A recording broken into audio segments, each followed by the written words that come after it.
Yeah, we're going to go back and visit the Handel we started yesterday. Yeah, who knows what's going to happen? Okay.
dello strevo solaro, con la face e lo stegno, e vi sfido, con la face e lo stegno, e vi sfido, o sfidirei, con la face e lo stegno, del vostro animo solaro. Stop performing, just sing, go. Okay. Go, no, stop, don't go into performance mode. Stay in, keep going. Okay. Io vi sfido, Say it. Yeah, say it, go. I mean, sing it, but go. io vi sfido, What? o sfidirei, Listen. o sfidirei.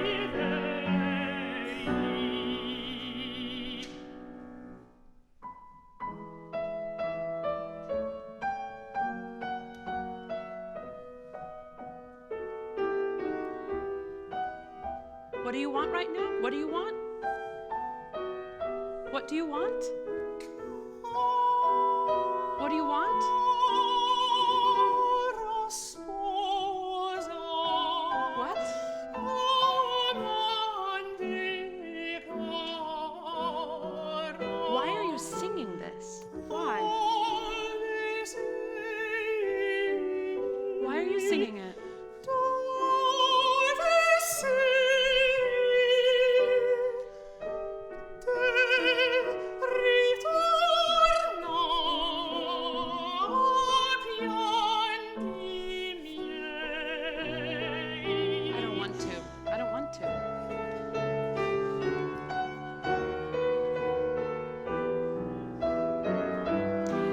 actually never loved you. Cara sposa.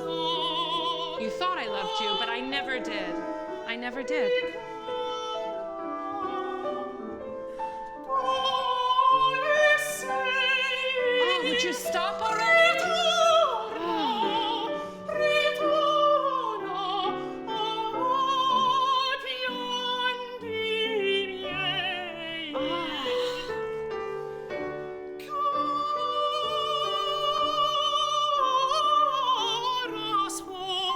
Go away. I don't want to hear it.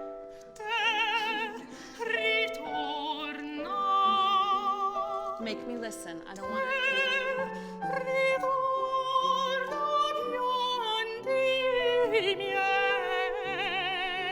Don't you get it? I never loved you.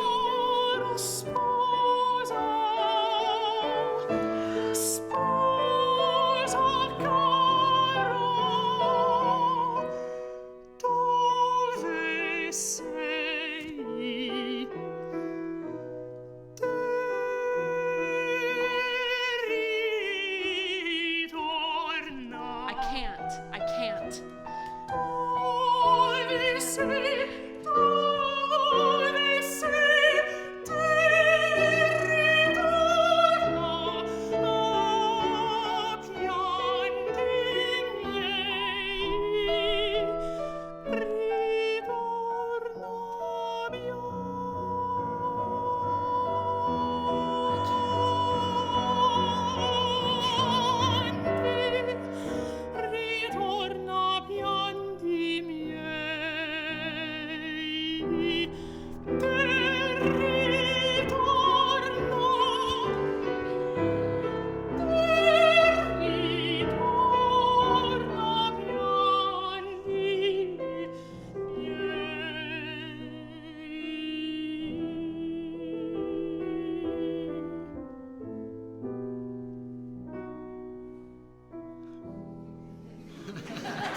Thank you, guys. Daniel. Yes. So what just happened? I had to get real, like really real, every single nanosecond. Yeah, my default is to just really get in my head and How's that working for you? It's not. No, it's not. It's not. No, it's not. Now, a couple things. Here's the darndest thing about this journey that we are all on. There must be something very masochistic about all of us, because there's something about life that goes, you really want to do this? Look at yourself. No, really look at yourself. And it invites us vociferously to engage in what's really going on with us. And there is nowhere to hide. Nowhere to hide. We see right through it. We see he's a beautiful man, very smart, a lovely voice, and he looks scared to death. There's something in him that is scared to death. That's why I say you guys are so brave to do this. But what I've learned is if we're not going to be really honest, we're not going to actually move anywhere, and we're not going to accomplish what we really want, okay? You think you can solve it all up here. You can figure out your technique here. You can figure out what they want in auditions. You can figure out all this stuff up here. And yet your voice is going, please just let me sing. Please just let me express and say what I want to say, please. And you're like, hold on, wait, I know how to do it better. If I get the E flat right, and then if I have the A flat on the vowel, and then I cook up the breath, and the breath is here, right? No, okay, I'm here, so the breath has to, right. So if I get that, then the E vowel will come out, and then it, right? Yes. I've been living inside your head. Now, let's go back. You said you had to get really real in this. First of all, you were resisting, but we took away that tool of holding yourself upright. And you had to physically let go, which meant your brain was probably having this thing, what are they doing to me? How's this look? What are they doing? Yes, right? yeah, yes. And then at some point you have to surrender. So you're occupying your brain with something other than, oh, here comes the evil. You know, you are occupying your brain with something else. You're freeing your body a little bit. And then you bring in actual connection to somebody. And you got to get real. Which is why we do this. We don't do it to make it to the end of one long Handel phrase in one breath. What the hell is that? Right? Right. We do it so the soul can soar, so that we can gain some bit of understanding about all this messy chaos. You have the talent and the responsibility to let that other stuff go. And I'll tell you something, you can compare it on video later. They pretty much already let you know the singing was leagues better. Am I wrong? It's not that it was terrible yesterday. It was you. You gave us you. And you gave us freedom. Okay. And you know what? We like you. We like it. We don't like the other one. Nobody likes a manufactured, put on, safe, cerebral approach.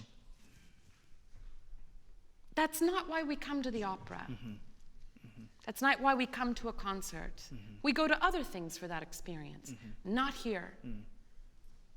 This is about your soul opening up. You made it through every phrase. Right. You had variety. You had beauty of tone.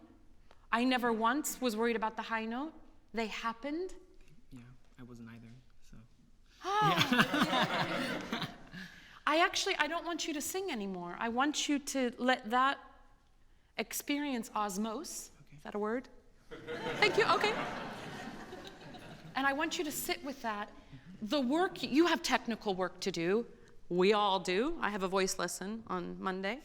The technical work is there. You have some real heart work. We all do again, but you've got to figure out why you're relying on this so much. Okay. When this is just begging to be set free, as just happened right now.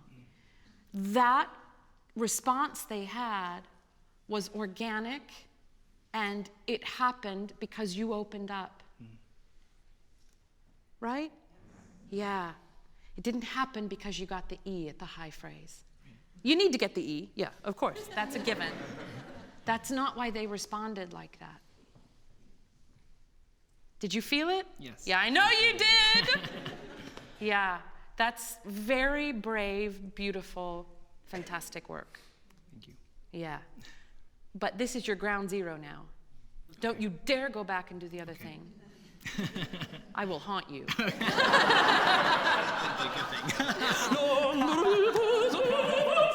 No, just kidding. Okay? Okay. Daniel, thank Thank you. you.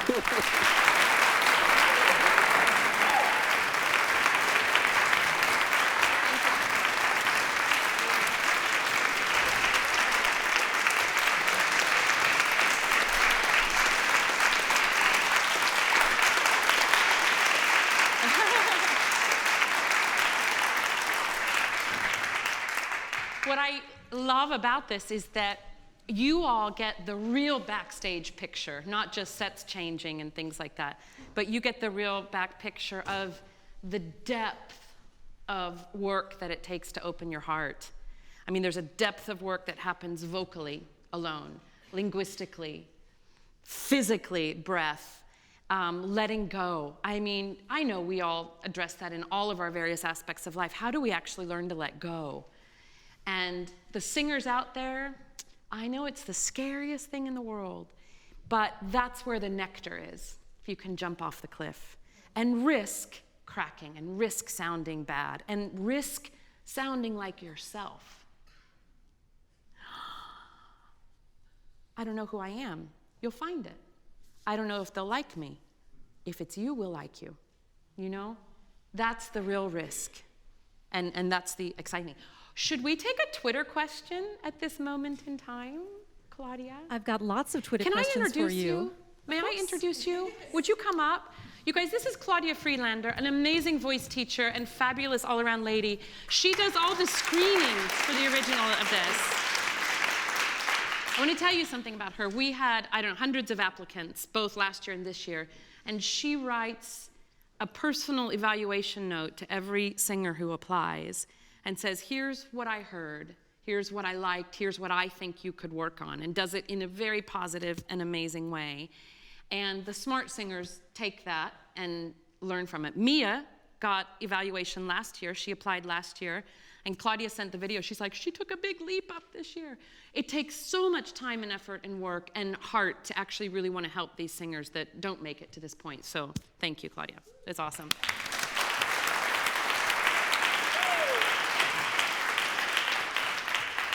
And has awesome boots. I hope you got that. Wow. Okay. All right, so from the Twitter sphere, here's a question. Can you speak about the challenges of switching back and forth between performing opera and recital? Between opera and recital. Recitals are much more difficult for the most part because it's like singing 3 roles in one night, more or less. If you actually add up the amount of time Rosina sings in Barbara of Seville, it's about 40 minutes, maybe. And a lot of that is ensemble singing, where you can kind of like... No, I'm just kidding. I never do that. I have some colleagues, you know who you are, who do that.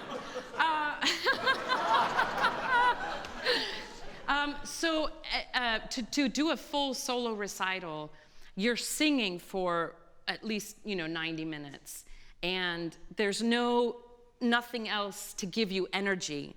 You saw how much it changed with Daniel that he could sing to me and have other people on stage and engage. So the energy starts going circular. It's not all up to you. When it's just piano and you and out there, the energy, the concentration, you have to be set and costume and storyteller and everything. It's exhausting. So I don't change anything technically. I just make sure I'm really well rested for a recital. I never really think of my voice changing whether I'm doing Handel or Great Scott or a recital or a concert or everything's up to date in Kansas City. I kind of sing what I do, but I know with a recital I've got to be in A+ condition because it's a marathon for sure. So I hope that answers your question.